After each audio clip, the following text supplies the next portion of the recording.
Yeah, this one is not bad at all. I don't see any on this one. I'm just hitting it. But like this one, I don't see anything. This one, kind of like this one. Yeah. But I'm just going over them anyways, so that way they can be wiped straight.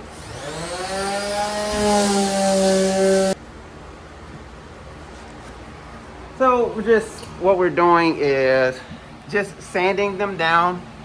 And then these are already done. We did those already. Then spray them with primer.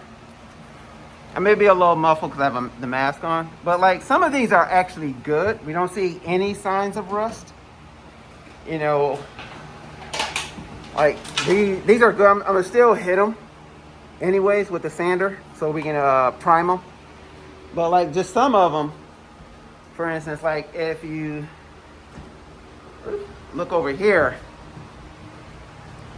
so I'm gonna really have to get these,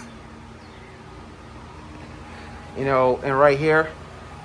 But just like some of these are good. I mean, they're shiny. You don't see anything on it, so it's like that batch right there was either on the top of the pile, bottom of the pile, or unsure where they pulled those from. But either or, regardless, we're gonna do them. We're gonna go over them all. But some of them needs more love than the other.